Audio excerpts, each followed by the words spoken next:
tenemos otra cita muy especial, en esta ocasión con el padre Cristian Díaz Yepes, sacerdote de Cristo venezolano, a quien tenemos con nosotros en Refugio Zabala. Bienvenido, padre, ¿qué tal? Gracias, José María. Pues muy bien, gracias a Dios, feliz Pascua. Es tiempo para estar resucitados con el Señor. Sí, señor. Qué Claro bonito que sí. que esto lo diga un sacerdote. Así es, claro que sí, lo tenemos que decir todos. Todos lo tenemos que decir. Le voy a hacer la pregunta del millón. ¿Qué significa el Padre Pío en su vida? ¿Qué ha significado y qué significa en su vida de sacerdote? Te lo he dicho muchas veces. Para mí el Padre Pío, encontrarme con el Padre Pío, ha sido un antes y un después. En mi vida como cristiano, como sacerdote. Yo no conocía al Padre Pío. Conocía muy poco sobre él. Conocía una imagen, un bronce precioso que habían puesto en mi parroquia de Caracas, en la parroquia de Santa Paula de Caracas, el año de su canonización.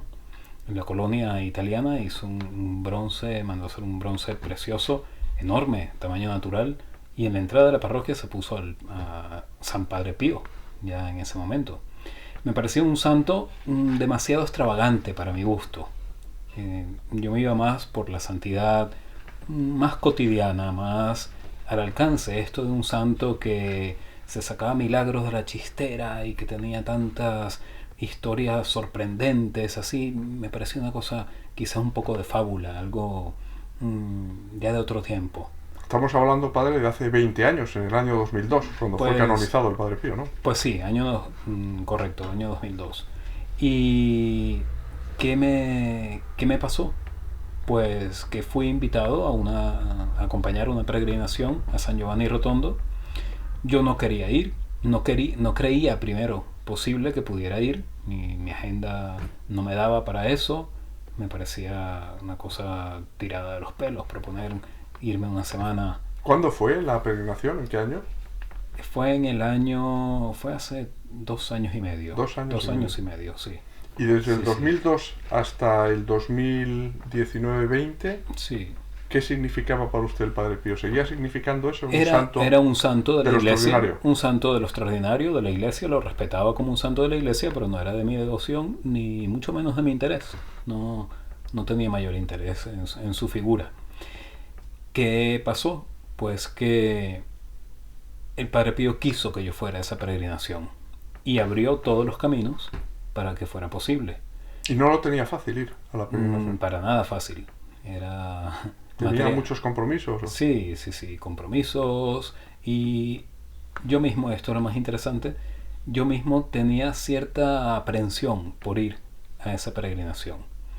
Pero cuando fui invitado, esa noche yo tenía la decisión tomada de buscar una salida elegante para quedar bien con las personas que me estaban invitando, pero ciertamente negarme a ir. Y ya se los había avisado. Les había avisado, no voy a poder por esta razón. Esa noche me fui a dormir y ¿qué me pasó? Que estuve toda la noche, ¿me puedes creer, José María? Toda la noche.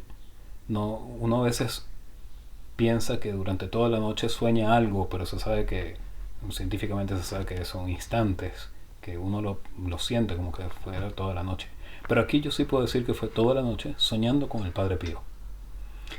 Soñando con él, y sé que fue toda la noche porque era un sueño muy sereno.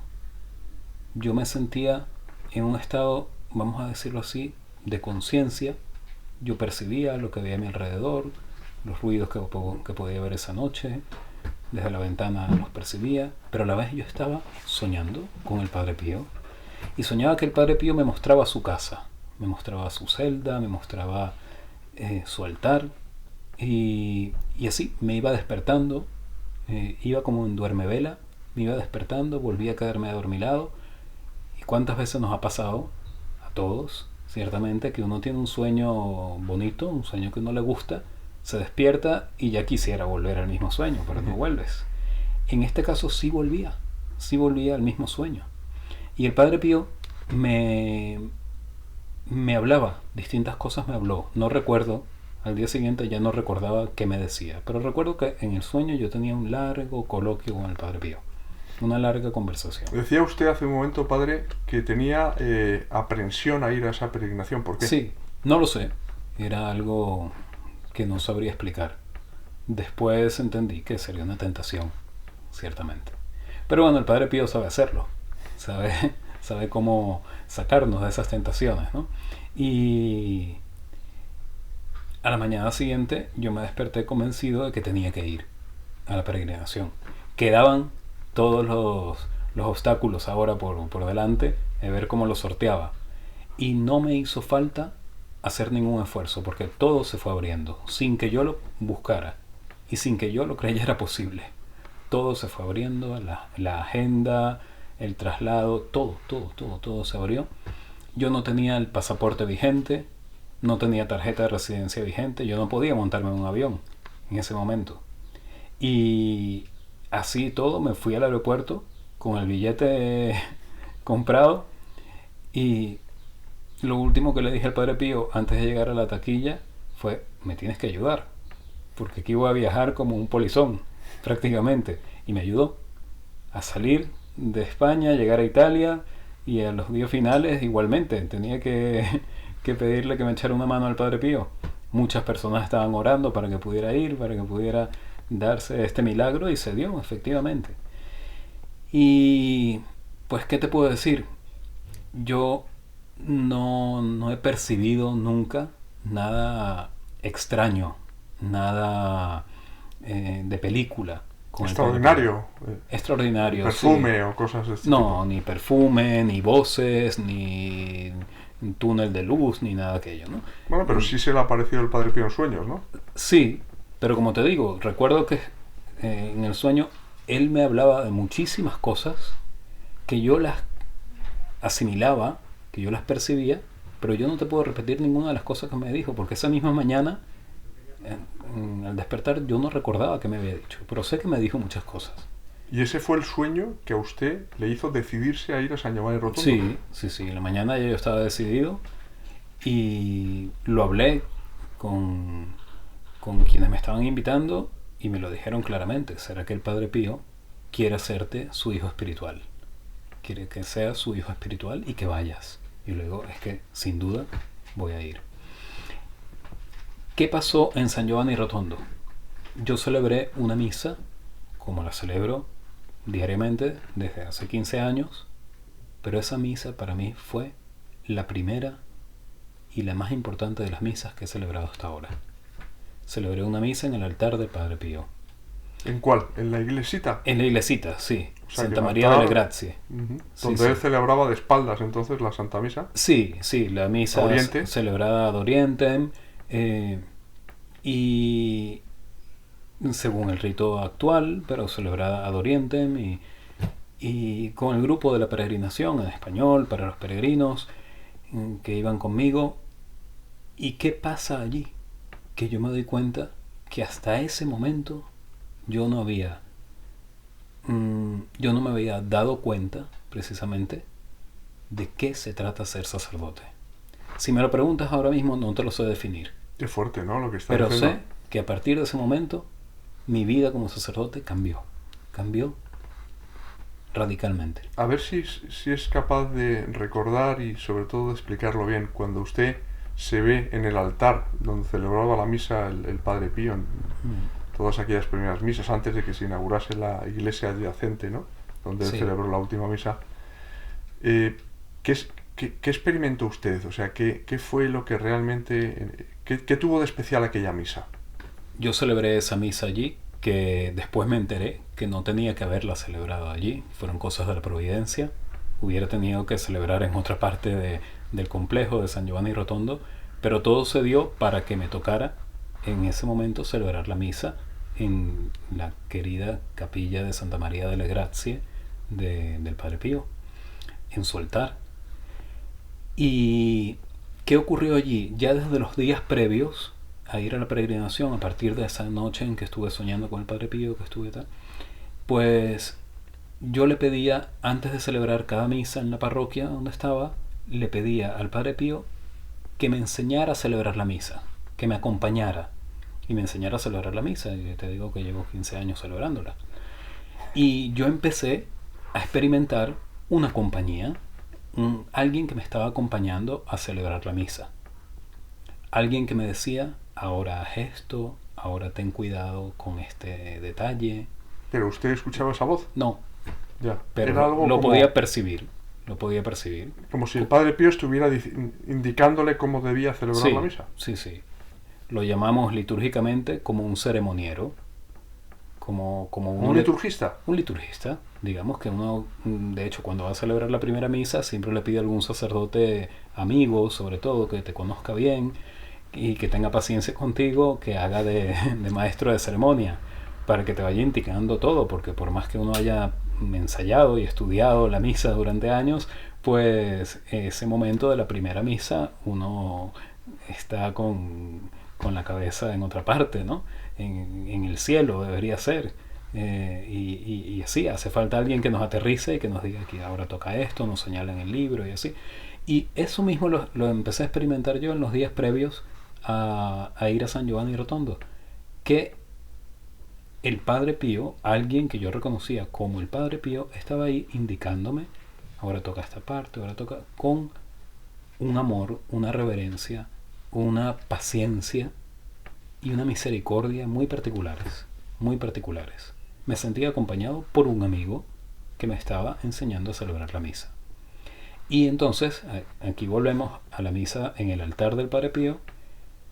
Eso mismo lo experimenté allí con él, como cuando un amigo te da un abrazo por la espalda y te dice bienvenido a casa, te está diciendo, me estaba diciendo, aquí estás, en el lugar donde yo estaba, donde yo estuve tantos días, tantas madrugadas, al alba, durante horas celebrando el santo sacrificio.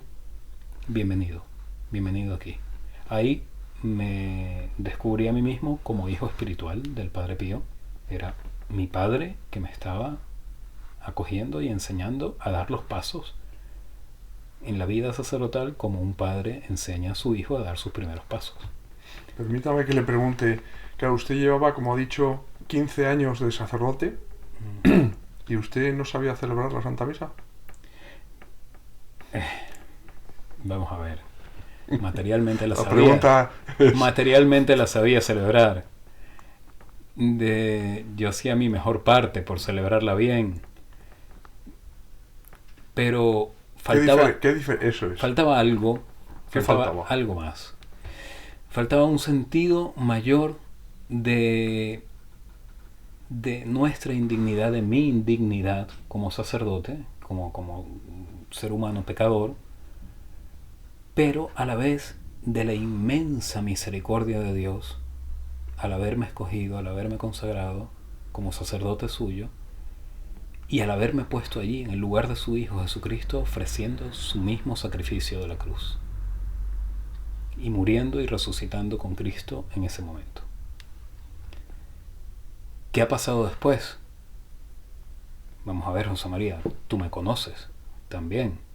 Yo no es que sea un místico muy elevado, muy extravagante en cosas, ¿no? O sea, yo salgo con tus hijos a montar en bicicleta Una persona normal. Sí, deportista sí. También, amante de la naturaleza, ¿no? Sí, de la naturaleza y de la... Bueno, pues el Padre Pío me ha enseñado a amar mucho más la naturaleza. Un fraile que nunca salió de su convento, fíjate. Me ha enseñado a amar mucho más esas marchas por la montaña, esa contemplación, me ha enseñado a amarla mucho más. ¿De qué manera? Repito, no te lo sé decir con palabras, pero me hace disfrutarlo, me hace vivirlo a plenitud. Y llevar todo eso, entonces, cada vez que celebro la misa en el altar donde me toque. Porque después materialmente no importa cuál sea el altar, no importa cuál sea el cáliz. El último día de la peregrinación, por cierto, la religiosa que cuida todavía la capilla de Casa Solievo, Sor Pascualina, que fue quien le acompañó durante tanto tiempo al Padre Pío y cuidaba de su sacristía, todavía sigue cuidando sus cosas. Pues ella hizo una pequeña travesura y como me tocaba celebrar la misa ahí en Casa Solievo, me dice que me debo esperar, que no salga todavía al altar. Espero un momento, veo que ella hace unos movimientos, ahí cambia algunas cosas, normal. En una sacristana tiene que estar pendiente de las cosas. Celebro, la misa fue sumamente especial, ciertamente yo sentí una presencia muy fuerte del Padre Pío. Padre Pío, como hombre, recuerdo que ahí lo tuve muy claro, este es el santo de la ciencia y de la conciencia, porque se piensa que es un santo, se puede decir que el Padre Pío pues era un ignorante, que bueno, era un místico extravagante, era tal. Y sin embargo fundó un hospital que hoy en día es uno de los más importantes, de los mejores de Europa, en donde nadie paga un céntimo, sino lo que quiere y puede. Y nunca entra en crisis, no va a la ruina. Un hospital así que vive de la providencia. Y ahí en la capilla donde tantas veces celebró la misa el Padre Pío, pues resulta que sentí una presencia muy hermosa, muy fuerte del Padre Pío, que valoró también, justamente, repetimos, un santo que se sacaba los milagros de la chistera, valoró la importancia de la ciencia correctamente entendida, con un sentido cristiano, con un sentido de desarrollar todos los dones que Dios nos ha dado en nuestro intelecto, en nuestros sentidos, en nuestro acoger al enfermo y hacer todo lo que esté a nuestro alcance, utilizar todos los recursos válidos, nobles para ayudar a la recuperación de esa persona.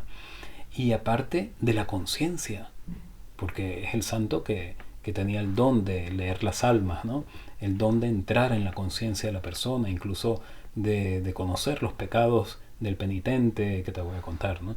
Los pecados del penitente antes de que lo confesara, y si se dejaba alguno por el camino, pues sobre todo por negligencia, pues se lo recordaba, y si era por descuido también se lo recordaba, porque qué importante es eso. También me enseñó muchísimo a confesar el Padre Pío, qué importante es ayudar a la persona, no hurgar por morbo, pero sí ayudar a la persona en la confesión a que pueda ir sacando todo eso que puede tener en rincones oscuros del propio corazón, de la propia alma de la persona, no para machacar ni para hacer sentir mal a la persona, sino para ayudarla a que ponga la luz de la gracia que está aconteciendo en ese momento, en el momento de la confesión, poner bajo la luz de la gracia eso que quizás le parecía que era algo baladí, que bueno, era ya algo de mucho tiempo atrás, y así, al final de la misa, cuando vuelvo a la sacristía, me sorprende Sor Pascualina con un regalo que me había hecho. Me dice: debe sapere, Padre Cristian, che lei ha celebrato la messa con il calice del Padre Pío. Debe saber, Padre Cristian, debe usted saber que acaba de celebrar la misa con el cáliz del Padre Pío. Por supuesto, me estremecí al pensar eso, que acabo de celebrar con la reliquia de un santo, y una reliquia tan significativa como el mismo cáliz donde él consagraba y consumía la sangre redentora de Cristo. Y después recordé inmediatamente que decimos, cada vez que celebramos con la plegaria eucarística primera, con el canon romano, que estamos celebrando con este mismo cáliz, que el Señor ha tomado este mismo cáliz, el cáliz que yo recibí el día de mi ordenación, el cáliz de la última capillita donde celebra un sacerdote, es el mismo cáliz de Cristo, ese cáliz por el cual Él esperó que llegara su hora, ese cáliz que pidió en la noche del Jueves Santo en el Getsemaní: Padre, si es posible, apártalo de mí, pero que no se haga mi voluntad sino la tuya. Ese cáliz llega a las manos de cada sacerdote que sobre la tierra, en cualquier punto de la tierra, está celebrando la Santa Misa. Desde ese cáliz se le da de comulgar a cada cristiano. Padre Pío me enseñó también lo que significa dar la comunión y recibirla, por supuesto. Padre Pío me ha enseñado todo como sacerdote. Volvamos, Padre, si le parece bien, de esa segunda misa en Casa Soliego de la Soferenza, en el Hospital del Padre Pío, a esa primera misa cuando usted llega a San Giovanni Rotondo, en el mismo altar, en la iglesita donde el Padre Pío celebró la misa al alba. ¿Sucedió algo extraordinario en aquella misa? sucedió lo más extraordinario que puede suceder sobre la tierra. Por supuesto. El Señor tomó ese pan y ese vino para hacerse presente con su cuerpo, sangre, alma y divinidad. Sabemos por fe que aconteció realmente eso. Después, expresiones externas, un milagro eucarístico no sucedió. Un arrobamiento espiritual en mí no sucedió. Sucedió una toma de conciencia. Una toma de conciencia también como una advertencia para mí como sacerdote, que me recordó las palabras que se nos dicen a cada sacerdote el día de nuestra ordenación. Considera lo que realizas e imitas lo que conmemoras, y revive en ti el misterio de la entrega del Señor. Son palabras enormes, son un proyecto de vida. Yo no puedo decir en este momento que las haya realizado, que las haya cumplido plenamente, pero es mi horizonte, como debe ser el horizonte de vida y de esperanza para cada sacerdote. Comentaba usted, padre, hace un momento que, valga la redundancia, el padre Pío le enseñó a usted a celebrar la misa 15 años después de su ordenación sacerdotal. Y también que el padre Pío le había enseñado a administrar mejor el sacramento de la confesión. Se ha hablado mucho de las confesiones a lo padre Pío. Evidentemente, no lo sé, a lo mejor puedo estar equivocado. Usted no tiene el don de introspección de conciencias. No. Bien. Pero aún no teniéndolo, sí ha habido un cambio, ¿no? Sí, a la hora de por confesar. supuesto, ¿Cómo por se ha supuesto. traducido ese cambio? La confesión es un misterio verdaderamente para el sacerdote.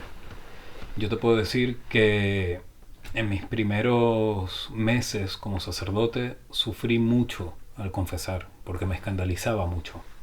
Me escandalizaba de lo que podía venir algún penitente a confesar, hasta que lo compartí con un amigo sacerdote, un hermano que me conocía muy bien. Le digo, me está pasando esto y esto, y de hecho siento terror de sentarme al confesionario para confesar a cualquier persona. Y me dice, mira, vamos a hacer una oración, porque recuerda que Juan Pablo II, quien ya Juan Pablo II estaba en el cielo, y me dice, recuerda que Juan Pablo II le pedía siempre a Dios que le diera el don a los sacerdotes de que se les olvidaran los pecados de confesión que le confesaban y que tuvieran paz en el confesionario. Y juntos hicimos esa oración, donde están 2 o más reunidos en mi nombre, y estoy yo en medio de ellos. Lo que pedís, si os ponéis de acuerdo 2 o más de vosotros para pedir algo al Padre en mi nombre, Él os lo concederá. Pues le pedimos juntos al Padre en nombre de Cristo que me concediera paz para celebrar el sacramento de la confesión. Y desde ese momento me lo concedió. Fíjate, yo siento mucha paz a la hora de confesar. Como también el hecho de que, gracias a Dios, mi talante despistado continúa también en el confesionario. Entonces, eso que ya tenía como un don o como un defecto natural del despiste, pues lo que tenía como un defecto natural se convirtió en un don sobrenatural, más bien podemos decir. Porque desde entonces a mí me pasa que a mí se me olvida que me ha confesado alguien. Es que se me olvida. O me puedo acordar de que alguna vez me han confesado tal y tal cosa, pero no recuerdo quién. Me puedo acordar de que fulano se confiesa conmigo, pero no recuerdo qué es lo que...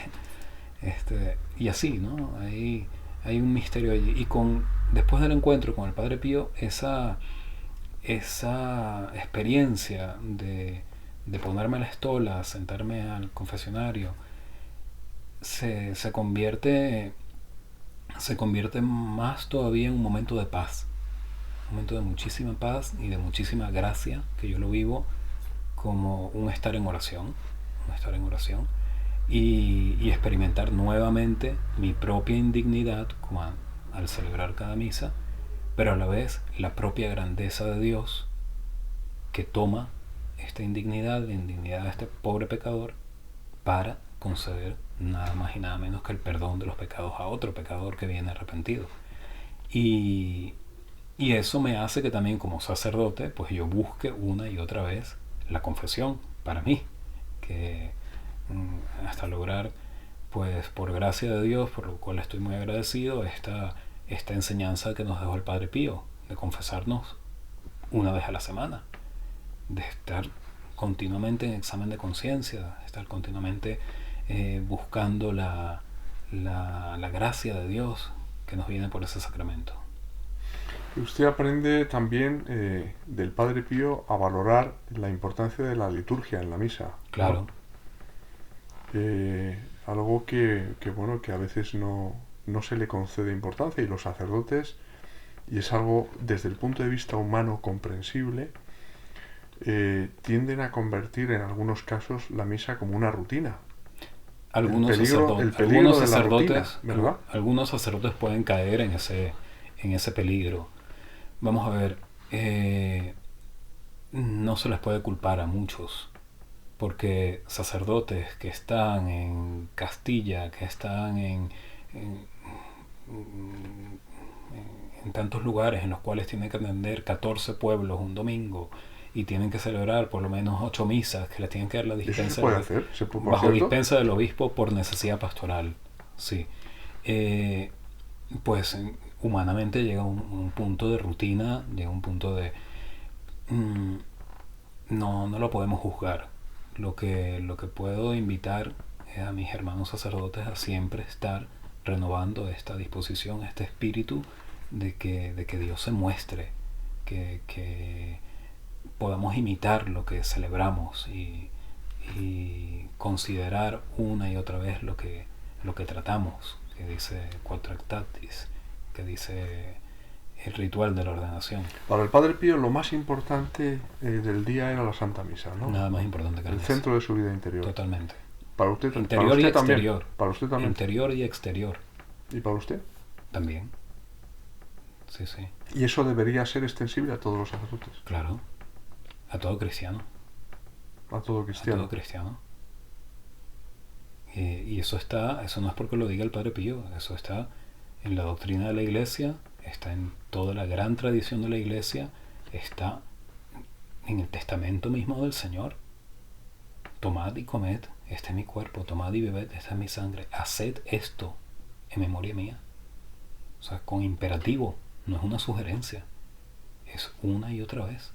Haced esto, que es el esto de la última cena, incluye el lavatorio de los pies. Por tanto, los sacerdotes no, porque ahí también hay un riesgo, hacer una polaridad entre la espiritualidad o la liturgia con la pastoral, con la caridad, no, recordemos que el misterio del Jueves Santo, de la Cena del Señor, incluye el lavatorio de los pies y la entrega del cuerpo y la sangre de Cristo, la institución del sacerdocio con el mandamiento del amor. O sea, está todo relacionado, está todo implicado. Decía el Padre Pío que en el Calvario no había relojes. Claro. ¿Debe haberlos a la hora de celebrar la Santa Misa? Vamos a ver, siempre hay que encontrar un equilibrio. En las parroquias, en el día a día, donde va la gente muchas veces pillada con el horario de trabajo, es comprensible que pastoralmente los sacerdotes tratemos de que esta misa no dure más de media hora, que dure lo adecuado para que se pueda celebrar bien y a la vez que los fieles puedan continuar en su vida de día a día, ¿no? Lo que decía San Juan Pablo II igualmente, que puedan los fieles ir como va la gente o iba en aquel tiempo al pozo del pueblo para sacar agua y poder vivir todo el día, ¿no? O sea, porque puede ir la gente a la celebración eucarística y después volver a su vida de cada día. Si pretendiéramos hoy en día en nuestra pastoral urbana que cada misa se celebrara a lo Padre Pío de 3 horas, pues estaríamos más bien poniéndole una carga imposible de llevar a los fieles, ¿no? Para el mismo sacerdote también, ¿no? Entonces, yo creo que al Padre Pío, como con todos los santos, uno debe buscar seguirle, pero no imitarle, que se entienda bien.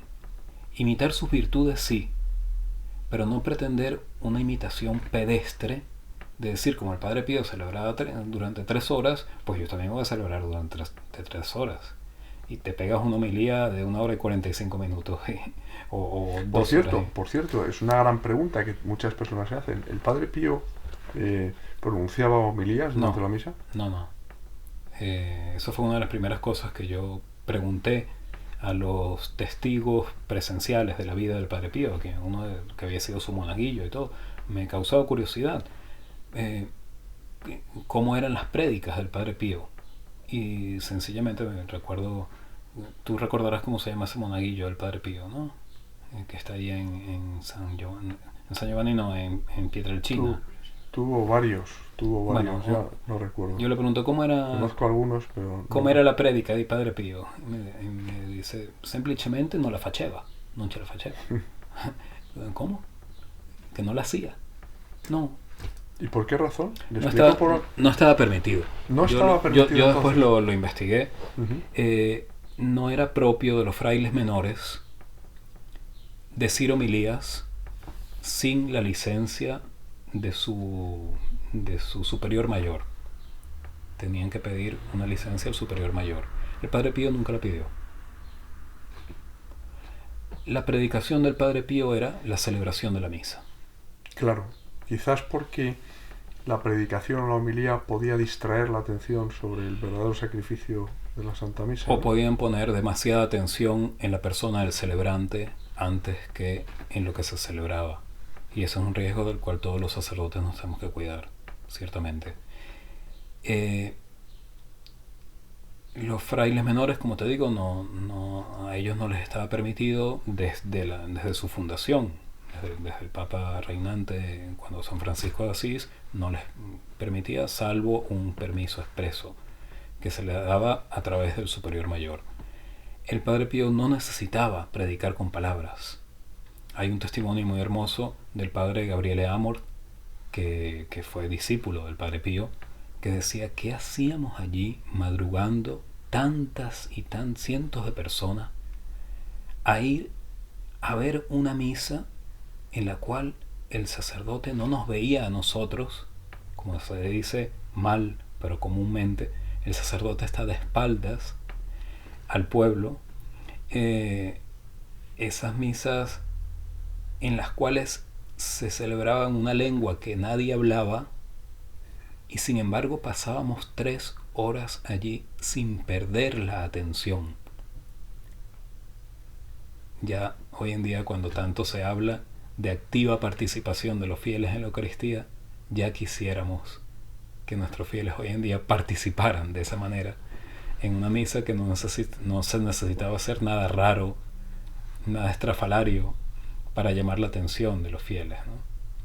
Pero es impresionante la cadena de testimonios que hay en el apositio del Padre Pío a propósito de las misas, sí, de personas como Sor Consolata, que fue testigo clave en el proceso de canonización, que en las misas del Padre Pío veía al Padre Pío el rostro transfigurado, el rostro de Jesús, que veía a la Santísima Virgen, a San Francisco de Asís, a los ángeles, o sea, verdaderamente pero fíjate, algo pasaba ahí, ¿no? Que lo extraordinario que acontecía allí en esas misas, de eso está lleno de testimonios, como dice la Positio, tantos libros que se han escrito, tantos testimonios que se han recogido, tus mismos libros, José María, de eso están llenas las páginas, hay ríos de tinta que han corrido sobre estos testimonios, pero lo que acontecía allí de extraordinario no ocurría por, vamos a decirlo así, iniciativa humana, sino aparte de ahí, por parte de Dios. Ocurría porque Dios quería que ocurriera. Dios manifestaba un signo externo. Cuando Él quería, a quien Él quería y como Él quería. Lo hace Dios. Como ocurre, ciertamente yo estoy convencido, como ocurre hasta hoy en día en cada misa que se celebra en cada punto de la tierra. Que no nos demos cuenta, ya eso es otra cosa. Claro. Que, Eso es que quizá también, padre, un problema de fe, de falta de fe. Tenemos poca fe, ¿verdad?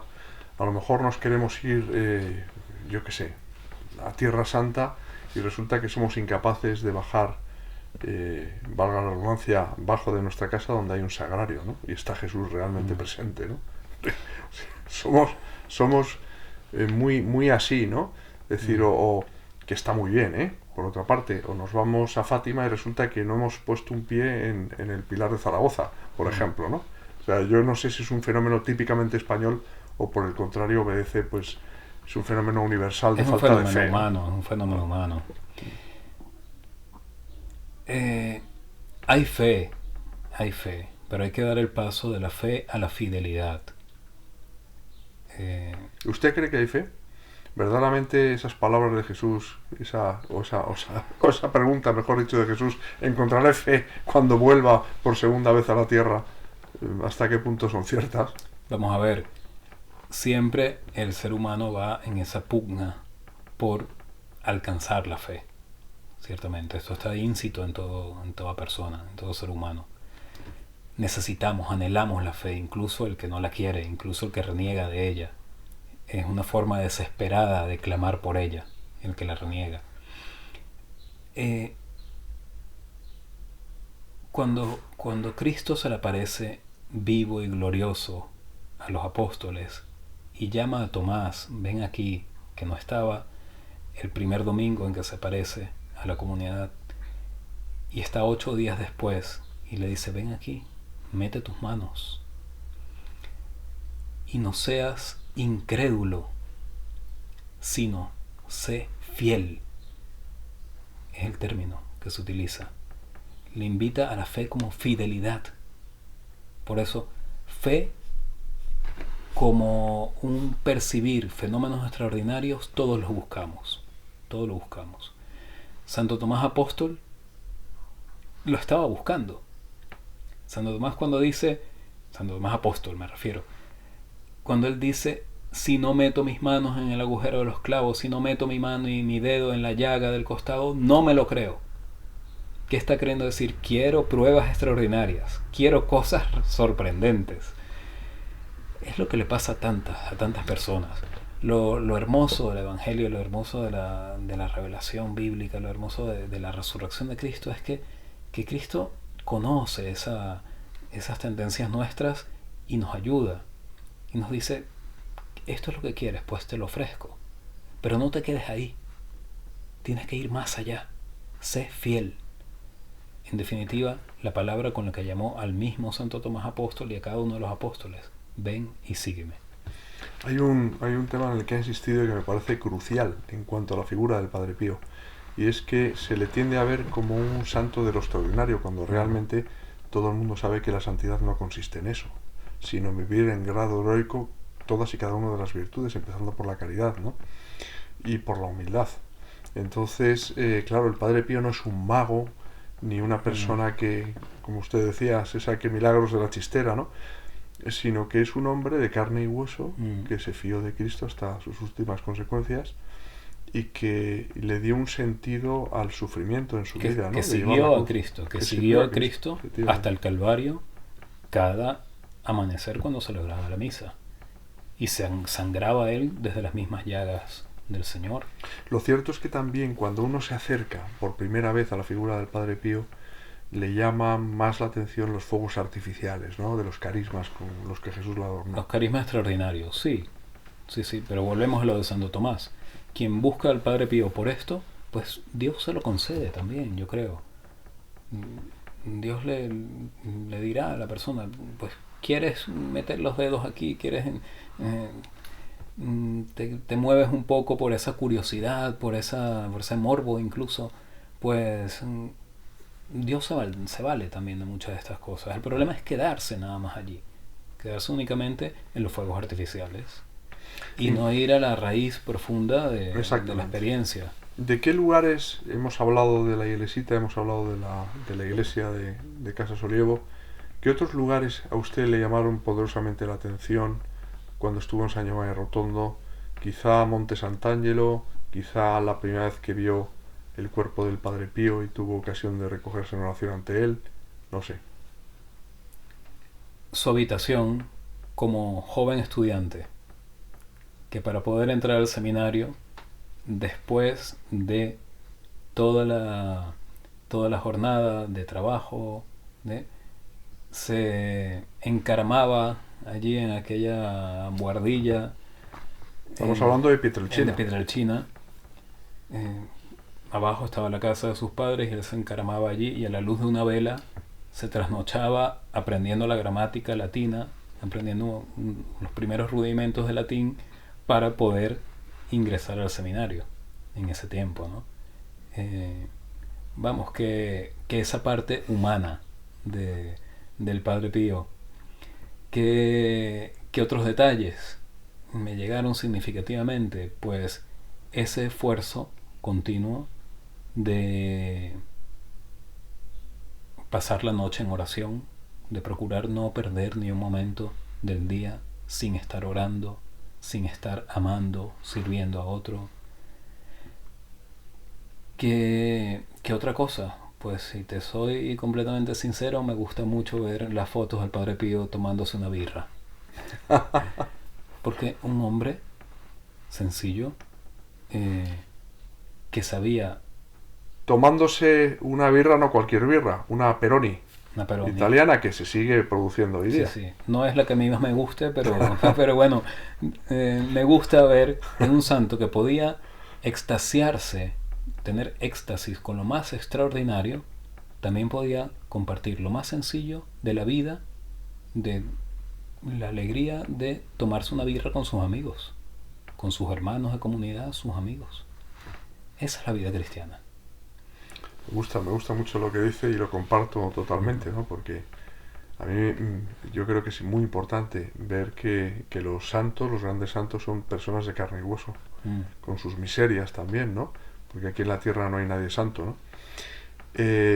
Padre, yo le haría una última pregunta. ¿Usted cree que es necesaria hoy día la figura del Padre Pío, no solo ya para los cristianos en general, ¿no? Los católicos, sino en especial para los sacerdotes? Por supuesto. ¿Por qué? Por supuesto que sí.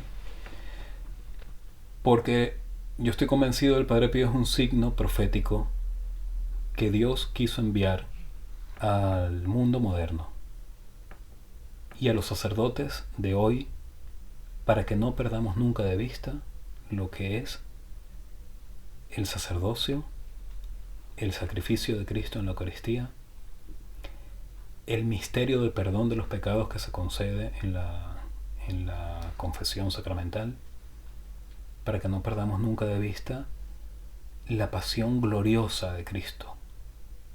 Porque el Padre Pío nos mostraba con sus llagas, las llagas que le hacían sufrir, le avergonzaban y a la vez le causaban el dolor físico del mismo Señor al llevar esas llagas, pero las llevaba amando, las llevaba ya como transfigurado, no como mala noticia, no como un dolorismo, sino como manos que sanaban, manos llagadas que sanaban, manos llagadas que perdonaban.